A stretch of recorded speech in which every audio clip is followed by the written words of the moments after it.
नमस्कार दोस्तों, R O A R O test series की इस वीडियो में आप सभी का हार्दिक स्वागत है। आज हम देखेंगे टेस्ट नंबर 100 को। तो दोस्तों आर ओ ए आर ओ के आज पूरे 100 टेस्ट कंप्लीट हो जाएंगे और अगर आपने अभी तक पिछले टेस्ट के वीडियो को नहीं देखा है तो आप चैनल के प्लेलिस्ट पर जाकर पिछले टेस्ट के सभी वीडियो को देख सकते हैं। तो चलिए शुरुआत करते हैं आज के इस टेस्ट का। पहला प्रश्न है कि निम्न में से कौन भारत में मजदूर संघ आंदोलन से जुड़े थे। पहला दिया गया है बीपी वाडिया, दूसरा है एनएम जोशी, तीसरा के कामराज, चौथा है विट्ठल भाई पटेल। तो दोस्तों इसमें से सही जवाब होगा ऑप्शन नंबर ए, यानी कि बीपी वाडिया और एनएम जोशी ये मजदूर संघ आंदोलन से जुड़े थे। सही जवाब होगा ऑप्शन नंबर डी। नेक्स्ट है अंग्रेजों के विरुद्ध खासी विद्रोह का नेतृत्व किसने किया था। महत्वपूर्ण है। तो जो खासी विद्रोह अंग्रेजों के विरुद्ध हुआ था उसका नेतृत्व किसने किया था दोस्तों, तो तीरथ सिंह ने किया था। सही जवाब है ऑप्शन नंबर बी। और यह जो खासी विद्रोह था यह कहाँ हुआ था, यह भी परीक्षा में पूछा जाता है।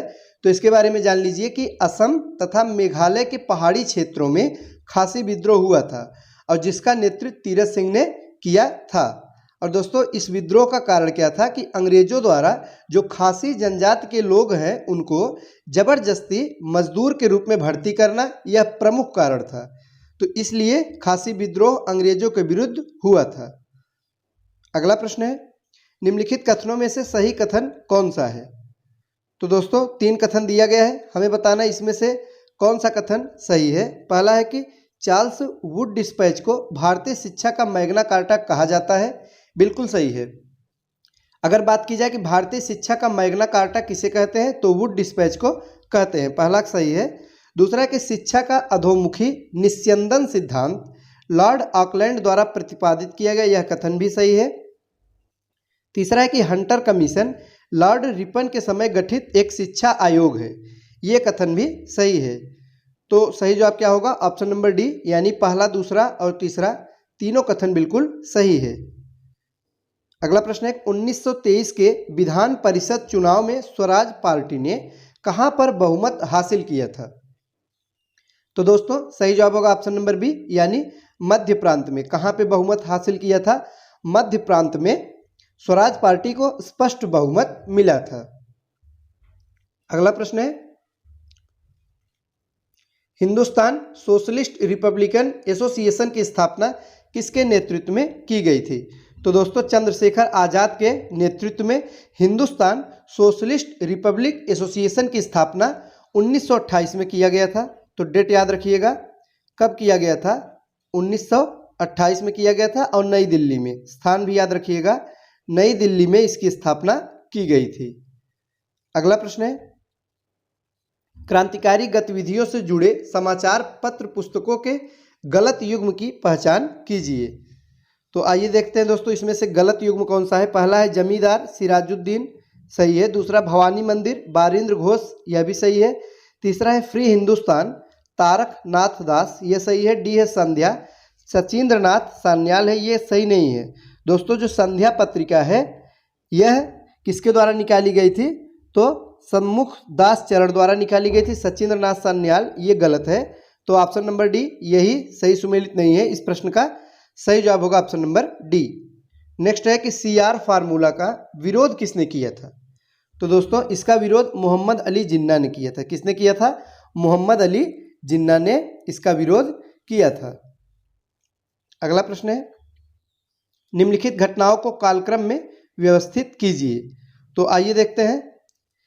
पहला दिया है वेवेल योजना। तो दोस्तों 14 जून 1945 में, इसका डेट क्या है, 14 जून 1945। दूसरा है शिमला सम्मेलन। तो दोस्तों 25 जून 1945, 25 जून 1945 में शिमला सम्मेलन होता है। तीसरा है शाही नौसेना विद्रोह, यह 1946 में हुआ था। कब हुआ था दोस्तों, 1946। चौथा है कैबिनेट मिशन प्लान, यह 24 मार्च 1946 को हुआ था, 24 मार्च 1946 में। तो सही सुमेल क्या होगा, 1 2 3 4, यानी चारों सही क्रम में है। सही जवाब है ऑप्शन नंबर ए। अगला प्रश्न है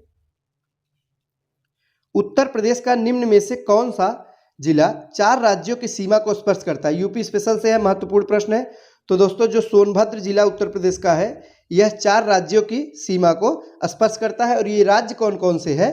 तो छत्तीसगढ़, मध्य प्रदेश, बिहार और झारखंड। फिर से सुनिए, छत्तीसगढ़, मध्य प्रदेश, बिहार और झारखंड की सीमा को सोनभद्र स्पर्श करता है।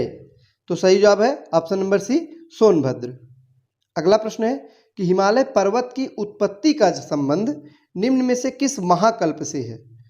तो दोस्तों सेनोजोइक महाकल्प से है, यानी सेनोजोइक युग से हिमालय पर्वत की उत्पत्ति का संबंध है। सही जवाब है ऑप्शन नंबर सी। नेक्स्ट है कि निम्नलिखित युग्मों पर विचार कीजिए।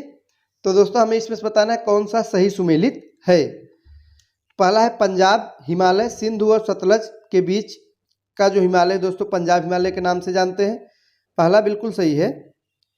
दूसरा है नेपाल हिमालय, सतलज, काली, तो ये गलत है। काली और तीस्ता यहाँ पे होना चाहिए, काली और तीस्ता, इन दो नदियों के बीच का जो हिमालय का नाम दिया गया वो है नेपाल हिमालय, दूसरा गलत है। तीसरा असम हिमालय, तीस्ता ब्रह्मपुत्र, ये सही है। तो सही जवाब है ऑप्शन नंबर सी, यानी 1 और 3, ये कथन बिल्कुल सही है। अगला है कि मालना घाटी निम्न में से किस राज्य में अवस्थित है? तो दोस्तों जो मालना घाटी है ये हिमाचल प्रदेश में अवस्थित है। सही जवाब है ऑप्शन नंबर बी।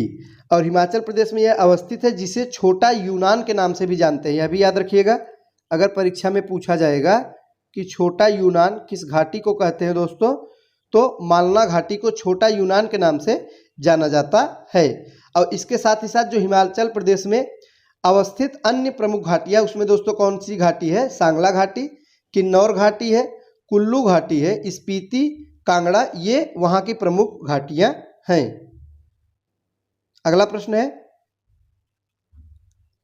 निम्नलिखित में से कौन सी नदी पूर्ववर्ती नदी का उदाहरण नहीं है? तो दोस्तों पूर्ववर्ती नदी का उदाहरण इसमें से कौन सी नदी नहीं है?